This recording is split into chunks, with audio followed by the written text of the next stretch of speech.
El día de ayer, pues Human Rights Foundation, esta prestigiosa organización, se personó allá en Ginebra ante Naciones Unidas, específicamente ante el relator especial sobre ejecuciones extrajudiciales, sumarias o arbitrarias, para hacer un pedido a otra vez Human Rights Foundation detrás de las verdaderas razones que provocaron las causas de la muerte del líder opositor cubano Osvaldo Payá Sardiñas. Para abundarnos sobre esta presentación el día de ayer ante Naciones Unidas, tenemos desde Nueva York la participación del vicepresidente de Human Rights Foundation, el abogado Roberto González. Roberto, gracias y buenas tardes. Buenas tardes, Tomás. Un gran placer volver a hablar con vos. Solo una pequeña corrección, no soy el vicepresidente, soy parte del departamento legal de Human Rights Foundation y una de las personas junto con Javier Elaje, que es el director jurídico de la fundación, quien redactó el informe jurídico del caso Osvaldo Payá, que fue efectivamente, como vos dijiste, enviado el día de ayer a Christoph Heinz, quien es el relator de Naciones Unidas sobre ejecuciones extrajudiciales, sumarias o arbitrarias. ¿Qué le pedimos básicamente al relator? Empiezo explicando cuál es la figura del relator. El relator es una figura que es creada por el Consejo de Derechos Humanos de Naciones Unidas. Es un mecanismo especial que tiene por objeto velar por el cumplimiento de ciertos derechos humanos protegidos en las distintas convenciones de Naciones Unidas. En este caso es el derecho a la vida, porque lo que él determina es si han habido en algún país que es miembro de la ONU una ejecución extrajudicial, sumaria o arbitraria. En este caso significa que la ejecución o la muerte de la persona probablemente fue realizada por agentes del gobierno, agentes de un Estado miembro de Naciones Unidas, o por un tercero que no es un agente del Estado, pero que actuó con la aquiescencia o la tolerancia del Estado. En este caso, en el caso de Osvaldo Payá, como bien te recordarás, el 22 de julio de este año, en ocasión del tercer aniversario de la muerte de Osvaldo Payá, nosotros presentamos un informe jurídico extenso en la Universidad de Georgetown, en Washington, D.C. El informe jurídico lo que pretendía era recabar la mayor cantidad de evidencia posible bajo las circunstancias, ¿no?, de que es un totalitarismo Cuba y que no te va a permitir ir a tocarle la puerta a un juez o a un tribunal y que te den un expediente del caso, ¿no? Bajo ese contexto, tratar de recabar toda la evidencia que hay disponible, lo que significa hacer entrevistas a las personas que participaron o tuvieron alguna relación antes, durante y después de los hechos del 22 de julio del 2012, lo que significó hacer entrevistas a Rosa María Payá, a Ofelia Acevedo, a Ángel Carromero. De hecho, tuvimos conversaciones con un profesor en física de la Universidad Internacional de la Florida, que había hecho un informe físico sobre los eventos. Contactamos a todas las personas posibles que habían tenido algo que ver. Incluso contactamos a una persona que se llama Ortelio Abrahante, que en teoría era un agente de inteligencia del gobierno cubano que está asilado hoy en día en Eslovaquia, que había dicho que él tenía un video el cual salía Osvaldo Payá con vida en la noche del 22 de julio. Hemos contactado a muchísimas personas y lo que obtuvimos, lo que pudimos publicar después de esa investigación que duró alrededor de un año y medio, fue un informe jurídico de alrededor de 80 páginas, muy bien fundamentado en evidencia y en derecho internacional, que determina que hay una alta probabilidad de que los hechos del 22 de julio del 2012, en los que murió Osvaldo Payá, no fueron producto de un accidente como fue calificado rápidamente por las autoridades, sino que fue el producto, la evidencia sugiere fuertemente que fue el producto de un acto realizado por agentes del Estado que tenía el objeto de matar a Osvaldo Payá o de herirlo, o fue hecho de manera totalmente sin cuidado por la vida de Osvaldo Payá y por la gente que iba en ese vehículo en julio del 2012. Entonces nosotros el día de ayer enviamos este informe al relator con el objeto de que él presente esta información al gobierno cubano y que le exija al gobierno cubano que clarifique cada una de las violaciones que presentamos en el informe y que clarifique qué fue exactamente lo que pasó, porque hay evidencia que simplemente no contrasta con la realidad. Entonces, eso fue lo que hicimos el día de ayer. Roberto, sí, me gustaría hacer una pregunta en este sentido, Roberto. El tema de Osvaldo Payá también ha estado presente aquí en Berlín, está su hija Rosa María Payá, incluso varios de los parlamentarios que intervinieron pues hablaron precisamente de la muerte de Osvaldo Payá. Pero mencionabas el hecho de que ex agente de la inteligencia cubana, Ortelio Abrahante, que está refugiado en Eslovaquia, un caso del cual mencionamos algunas veces aquí en Cuba al Día, pues aseguró tener un video. ¿Pudieron ver ustedes el video? ¿Forma el video ese parte de la evidencia presentada por ustedes? Bueno, te cuento, es una excelente pregunta, te cuento. Nosotros nos enteramos de que efectivamente Ortelio, quien dice ser un agente de inteligencia del gobierno cubano que trabajaba en Bayamo, él hace aproximadamente 2 años sale de Cuba, se va a Bahamas, en Bahamas está alrededor de 1 año preso, y pide asilo en una nación europea, pide asilo con la oficina de ACNUR en Bahamas. La cuestión es que Ortelio decía que él tenía un video que había sido filmado por la seguridad del Estado, en el cual se mostraba a Osvaldo Payá vivo y hablando que estaba golpeado, pero que no estaba golpeado a muerte, el video lo mostraba vivo en la noche del 22 de julio, cuando en teoría el gobierno ya había dicho que había muerto.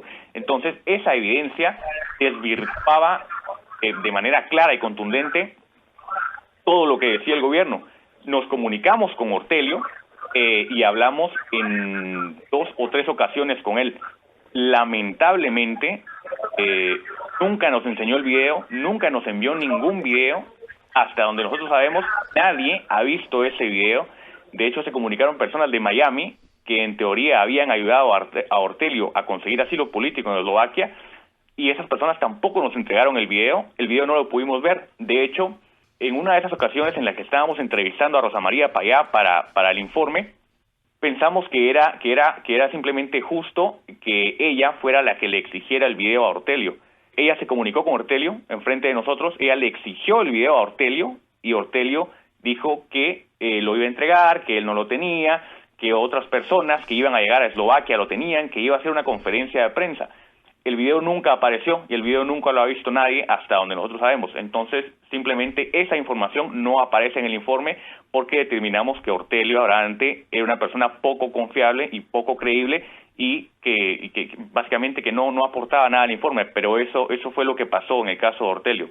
Ahora, el licenciado Roberto González, luego de esta presentación ayer ante el relator especial sobre ejecuciones extrajudiciales en Ginebra, ¿qué esperan ustedes? Si usted nos puede adelantar, ¿cuál es el formalismo, el mecanismo? ¿Qué puede ocurrir ahora? Luego de esta presentación, ¿cómo funciona la relatoría esta de Naciones Unidas? ¿Cómo es el mecanismo? ¿Qué podemos esperar? Bueno, como debería funcionar, te explico cómo funciona en un país democrático, que no es el caso de Cuba, evidentemente.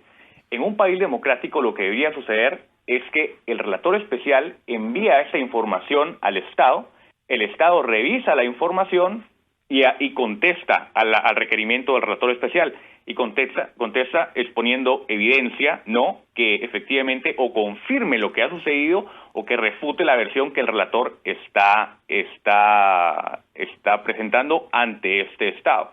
Lamentablemente, este es el caso de Cuba, no es el caso de ninguna democracia, no es el caso de Alemania o de Inglaterra o de Japón, es el caso de Cuba, que es la última dictadura totalitaria que queda en el hemisferio occidental. No hay otra dictadura de esa naturaleza, ni siquiera Venezuela, que Venezuela es casi una dictadura, ni siquiera Venezuela está al nivel de erosión de Cuba. Entonces, ¿qué esperamos? Esperamos generar atención internacional, esperamos generar presión sobre el gobierno de Cuba, especialmente en el contexto del restablecimiento de relaciones diplomáticas entre Estados Unidos y Cuba.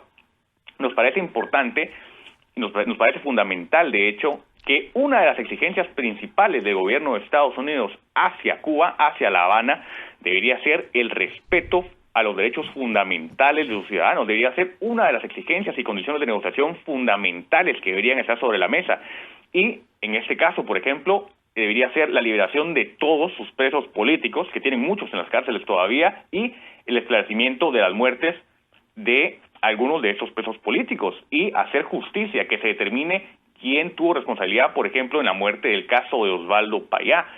Eso nos parece muy, muy importante, así que tenemos la esperanza de que el gobierno cubano conteste de alguna forma, pero por los antecedentes que tenemos, no hay muchas esperanzas que el gobierno cubano vaya a hacer absolutamente nada por encontrar la verdad, por determinar qué fue lo que pasó y por hacer justicia en este caso, que es la justicia que se merece la familia de Osvaldo Payá.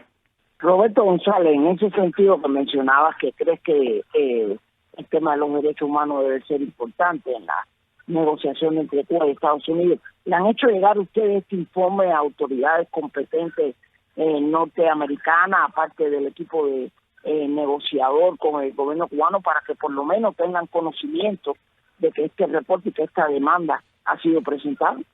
Estamos exactamente en ese proceso. El día de ayer fue que comunicamos la petición al relator, y en los días siguientes vamos a tratar de hacerla llegar a la mayor cantidad posible de personas, y las personas que tienen más influencia sobre el tema de relaciones entre Estados Unidos y Cuba. Nos parece también importante influir en la opinión latinoamericana. Recordemos que Cuba es visto, lamentablemente, en muchas partes de América Latina y por muchos gobiernos latinoamericanos como este paraíso, ¿no? Este paraíso en el que las personas viven felices, en el que las personas tienen salud y educación gratuita de primer nivel, y en el que todo está bien. Lamentablemente, a través de esta exposición, el informe Payá es un informe jurídico que tiene consecuencias jurídicas, esperamos, pero en Human Rights Foundation, para contarte un poco más de lo que hacemos, tenemos una campaña de activismo permanente en el caso de Cuba, donde enviamos comunicados de prensa, enviamos artículos de opinión, tratamos de estar en la opinión pública para ser influyentes, para hacer que las personas entiendan cuál es la realidad de los cubanos, y que sean más amistosos a la causa cubana. Lamentablemente en América Latina, por influencia de los intelectuales públicos latinoamericanos, que muchas veces colindan con las ideas que persisten en La Habana y en Venezuela y en Bolivia y en Ecuador en menor grado, obviamente es difícil que las personas entiendan qué sucede en Cuba y que apoyen la causa cubana. De hecho, que conozcan a personajes tan importantes y tan trascendentes como Osvaldo Payá. Osvaldo Payá es una de las figuras más influyentes que ha habido en la disidencia cubana en los últimos 20 años. Y no tanta gente lo conoce, lamentablemente, por las campañas de propaganda gigantes negativas que vienen desde La Habana hacia el exterior. Recordemos que para el gobierno cubano, gente como Osvaldo Payá, que en el mundo democrático, gente como Osvaldo Payá son héroes, ¿no? Son figuras gigantescas, de verdad, con una estatura moral muy, muy importante. Para el gobierno cubano, personas como Osvaldo Payá no son héroes, ¿no? Son mercenarios, son gusanos, son contrarrevolucionarios.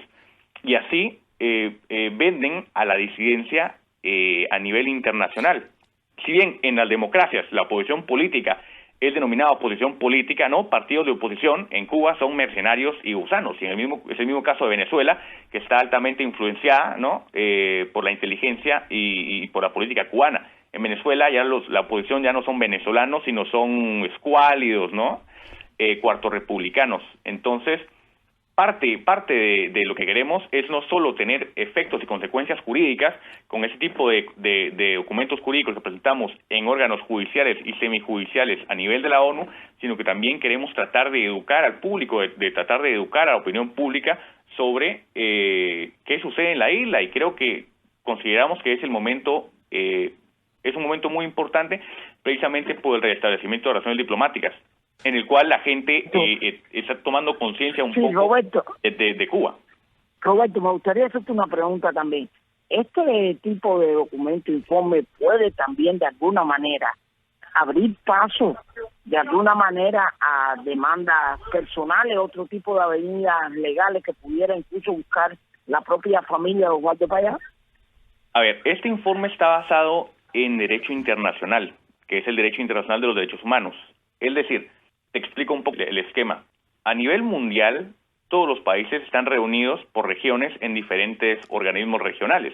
Algunos son como la OEA, por ejemplo, la Unión Europea, y a nivel mundial el organismo que existe es la Organización de las Naciones Unidas, que es el foro de las naciones más grande que hay a nivel mundial, que reúne a casi la totalidad de los estados en el mundo. En Naciones Unidas, los estados se reúnen y generalmente aprueban resoluciones y convenios, y estos convenios generan derecho internacional de muchas formas, derecho internacional de los derechos humanos, algunos son acuerdos comerciales, ¿no? Pero en este caso existen alrededor de 7 u 8 convenciones muy importantes internacionales en Naciones Unidas que han sido ratificados por los 193 estados, o casi la mayoría de los 193 estados que hay en el mundo. Una de estas es el Pacto Internacional de Derechos Civiles y Políticos. De este pacto, así como otras declaraciones, se desprenden la mayoría de los derechos que conocemos hoy como derechos humanos o como el derecho internacional de los derechos humanos. Y el informe que nosotros hicimos se estructura de la siguiente forma, se estructura con los antecedentes de qué es Cuba, con lo que sucedió en el caso de Osvaldo Payá, con qué es lo que dice el derecho internacional y con un análisis y conclusión de cuáles son las consecuencias jurídicas en base a ese derecho internacional. Entonces, nuestro informe únicamente puede ser utilizado en foros judiciales y semijudiciales a nivel internacional, es decir, donde se determinan responsabilidades estatales a nivel del Estado y no responsabilidades individuales. Por ejemplo, como una diferencia, la Corte, el International Criminal Court, la Corte Internacional de Justicia, perdón, de la ONU, juzga personas, como el caso de el genocidio en Ruanda, ¿no? Por ejemplo, donde se determinan responsabilidades de personas específicas y se condenan. En cambio, a nivel internacional, todas las demás cortes, como la Corte Internacional de Justicia, como la Corte Interamericana de Derechos Humanos, como la Corte Europea de Derechos Humanos, responsabilizan a estados. Claro que sí, válida la aclaración a Roberto González, el licenciado Roberto González, asesor jurídico de Human Rights Foundation. Gracias, Roberto, como siempre.